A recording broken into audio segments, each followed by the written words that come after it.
प्यारे बच्चे, education hub में आपका स्वागत है। आज यहाँ हम लोग सीखेंगे अध्याय 1 भोजन कहाँ से आता है। आइए आज हम पता लगाएं कि मनुष्य एवं जीव जंतु किस प्रकार का भोजन खाते हैं तथा भोजन के कौन कौन से स्रोत हैं। 1.1 विभिन्न खाद्य पदार्थ। क्रियाकलाप 1।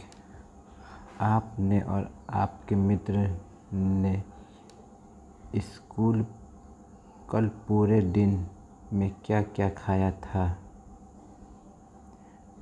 विद्यालय में आप अपने दोस्तों से उन खाद्य पदार्थों की जानकारी प्राप्त कीजिए जो वे पूरे दिन में खाते हैं।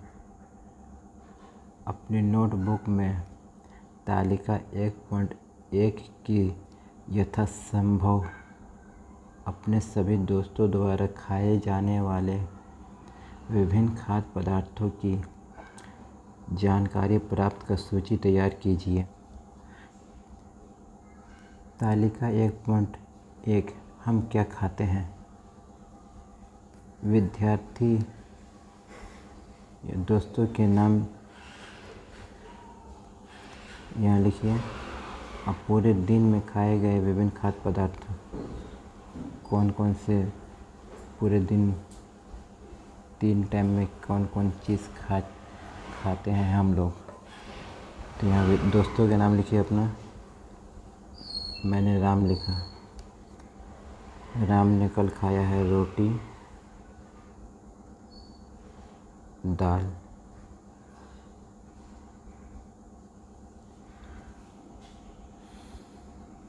मोहन जो है वो उबला चावल खाया है।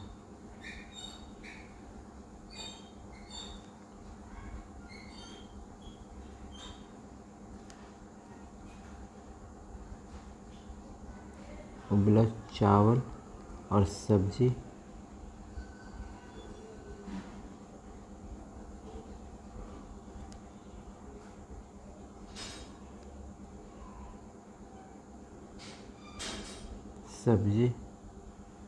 और दाल। और यहाँ आप लोग अपने अपने दोस्तों के नाम भर लीजिएगा। आगे हम लोग देखते हैं क्या है। अपने भोजन में हम अनेक प्रकार की चीज़ें खाते हैं जिन्हें हम खाद्य पदार्थ कहते हैं। खाने की ये सभी चीज़ें किन पदार्थों से बनी हैं।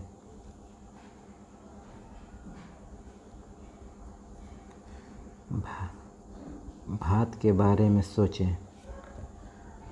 हम कच्चा चावल लेते हैं और उसे पानी में उबालते हैं। इसे तैयार करने में हमें 2 पदार्थों की आवश्यकता होती है।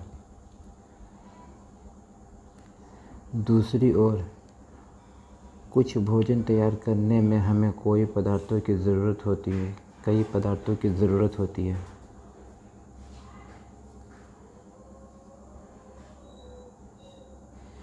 यदि हम सब्जी बनाना चाहते हैं तो हमें अलग अलग कई प्रकार की कच्ची सब्जियों, नमक, मसाला, तेल आदि की ज़रूरत होती है।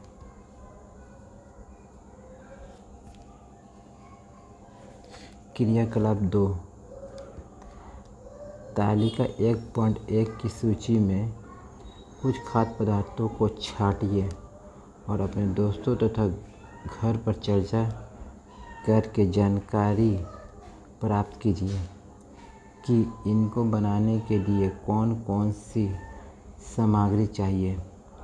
वस्तु का नाम और उसमें प्रयुक्त कच्ची सामग्री के कुछ उदाहरण तालिका 1.2 में दिए गए कुछ अन्य को इस सूची में जोड़िए। तालिका 1.2 व्यंजन और उनकी कच्ची सामग्रियाँ। रोटी और चपाती कैसे बनते हैं, आइए हम लोग देखते हैं। रोटी और चपाती बनाने के लिए कच्ची सामग्री की आवश्यकता होती है। आटा, जल, नमक। दाल बनाने के लिए हमें कच्ची दाल, जल, नमक, तेल या घी, हल्दी, मसाला। उबला चावल बनाने के लिए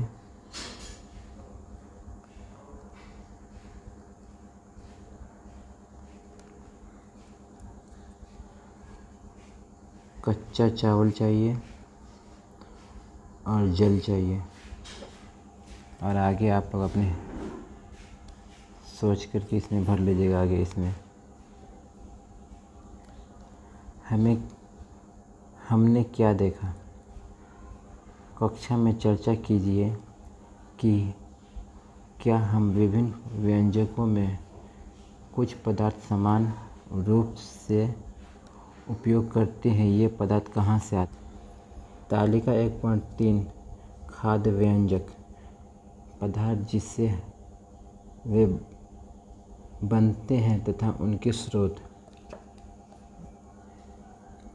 लिट्टी बनाने में हमें कौन कौन सी कच्ची सामग्री की आवश्यकता होती है, आइए हम लोग जानते हैं।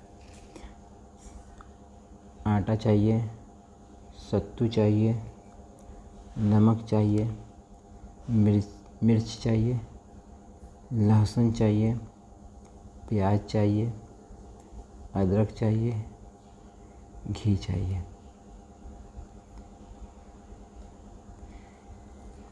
आटा का स्रोत गेहूँ पौधा से आता है, सत्तू चना से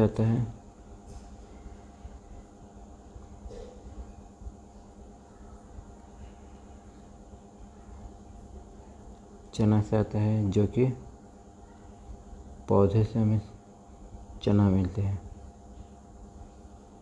नमक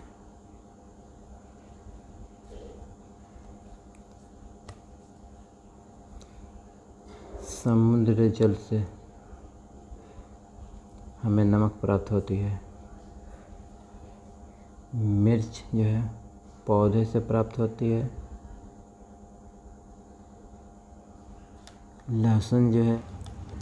लहसुन हमें जड़ से प्राप्त होती है, जो कि पौधे का भाग है।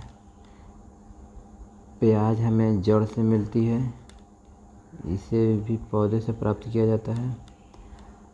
अदरक भी है, जड़ है, इससे हमें मिलता है, जो कि पौधे का ही भाग है। घी हमें जंतु से मिलती है।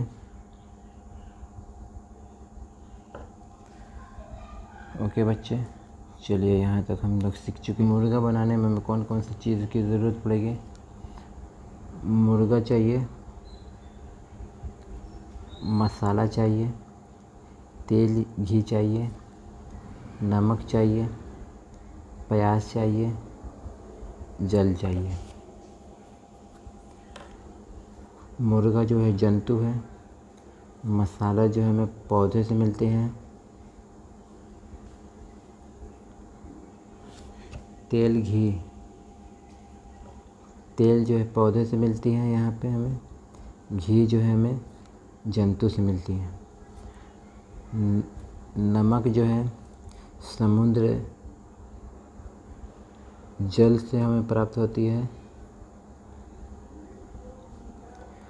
प्याज जो है जड़ है, पीछे हम लोग देख चुके हैं और उसके बारे में पढ़ भी चुके हैं। जल जो हमें पृथ्वी से मिलती है, जिसे हम भूमि भी कहते हैं।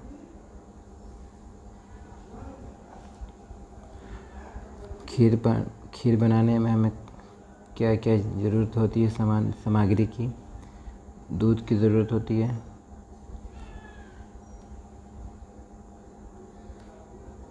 दूध की ज़रूरत होती है हमें।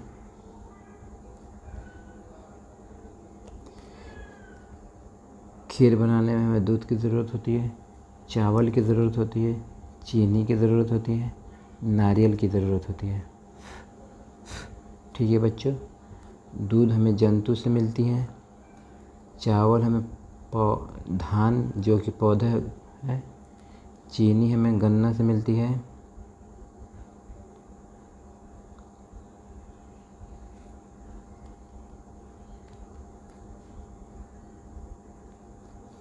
नारियल जो है ये भी हमें पेड़ से मिलती है। ठीक है। 1.3 भोजन के स्रोत। भोजन के मुख्य स्रोत क्या क्या है?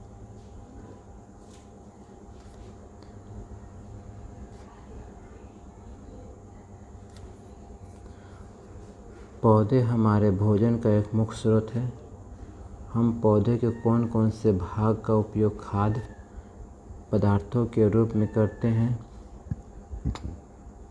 हम पत्तियों वाली अनेक सब्जियां खाते हैं। कुछ पौधों के फलों के भोजन के रूप में खाते हैं। किसी पौधे की जड़, किसी का तना तो किसी का फूल भी भोजन के रूप में खाए जाते हैं। पोई के पत्ते व अगस्त के फूल का तरुआ या बचका खाया जाता है।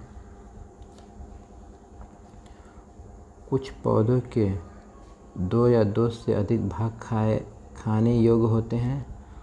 उदाहरण के लिए सरसों के बीज से हमें तेल प्राप्त होता है। हम इसकी पत्तियां का उपयोग साग बनाने के लिए किया जाता है। क्या आप किसी अन्य पौधे के बारे में जानते हैं जिनके 2 या अधिक भाग खाए जाते हैं? क्रियाकलाप 4। तालिका 1.3 की सूची में सभी खाद्य पदार्थों में से उन पदार्थों को छांटिए जिनके मुख्य स्रोत पौधे हैं। ये पौधे के किन भागों से प्राप्त होते हैं? इन खाद्य पदार्थों के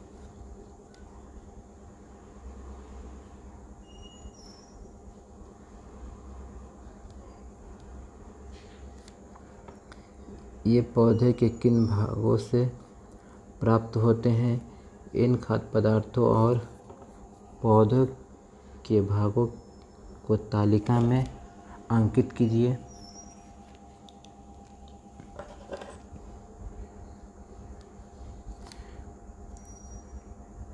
तालिका 1.4 भोजन के रूप में खाए जाने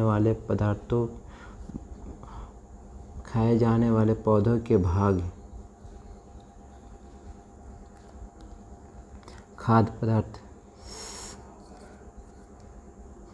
पदार्थ पौधे का नाम, पौधे का भाग। साग हमें चना से प्राप्त होता है, सरसों से प्राप्त होता है, पालक से प्राप्त होता है, भतुआ से प्राप्त होता है। ये सब जो भाग हमें मिलते हैं तना से एवं पत्तियां से। सलाद खीरा से, टमाटर से हमें मिलते हैं, मूली से और गाजर से मिलते हैं। ये सब हम पौधे के भाग हैं, फल हैं और जड़ है। तेल हमें प्राप्त होती है खाद्य पदार्थों के रूप में मूंगफली से, सरसों से, सोयाबीन इत्यादि से। ये सब हमें प्राप्त होते पौधे के बीज से। हमें सावधानी बरतनी चाहिए। अनजान पौधे को बिना सोचे समझे न खाएं क्योंकि ये विषैले भी हो सकते हैं। थैंक यू बच्चों। इसके आगे हम लोग नेक्स्ट क्लास में पढ़ेंगे।